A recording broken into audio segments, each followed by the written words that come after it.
કેન્દ્રીય નાણામંત્રી નિર્મલા સીતારમણે મધુબની બિહારમાં મહત્વપૂર્ણ ક્રેડિટ આઉટરીચ પ્રોગ્રામની અધ્યક્ષતા કરી. કેન્દ્રીય નાણામંત્રી નિર્મલા સીતારમણે આજે મધુબની બિહારમાં મહત્વપૂર્ણ ક્રેડિટ આઉટરીચ પ્રોગ્રામની અધ્યક્ષતા કરી.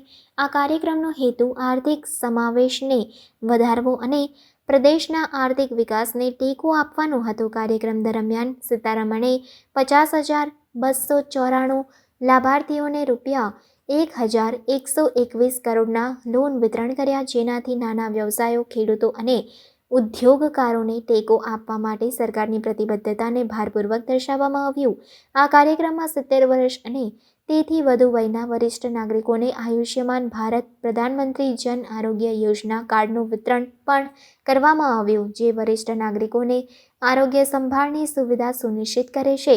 આર્થિક સહાય ઉપરાંત કાર્યક્રમમાં સ્થાનિક શાળાઓ અને ઇન્ફ્રાસ્ટ્રક્ચરના સુધારણા માટે અનેક કોર્પોરેટ સોશિયલ રિસ્પોન્સિબિલિટી એટલે કે CSR પહેલો પણ સામેલ હતી. શાળાઓમાં, ખાસ કરીને છોકરીઓ માટેની શાળાઓમાં ઇન્ફ્રાસ્ટ્રક્ચરના સુધારણા માટે બેંકો દ્વારા CSR પ્રવૃત્તિઓ હેઠળ સહાય મંજૂર કરવામાં આવી. નાણામંત્રીએ CSR પ્રવૃત્તિઓના ભાગરૂપે એમ્બ્યુલન્સને પણ લીલી ઝંડી બતાવી. સીતારમણે કાર્યક્રમમાં સામેલ બેંકો અને નાણાકીય સંસ્થાઓના પ્રયત્નોની પ્રશંસા કરી. આર્થિક સમાવેશ અને આર્થિક વૃદ્ધિને પ્રોત્સાહન આપવા માટે તેમની ભૂમિકા પર પ્રકાશ પાડ્યો. તેમણે બેંકો અને નાબાર્ડ દ્વારા નાણાકીય સહાય પ્રાપ્ત કરનારા ઉદ્યોગકારો દ્વારા બનાવેલા સ્થાનિક ઉત્પાદનો અને હસ્તકલા દર્શાવતી સ્ટોલ્સની પણ મુલાકાત લીધી. આ કાર્યક્રમ આર્થિક વિકાસ અને આર્થિક સમાવેશ માટે અમારી પ્રતિબદ્ધતાનું પ્રતીક છે.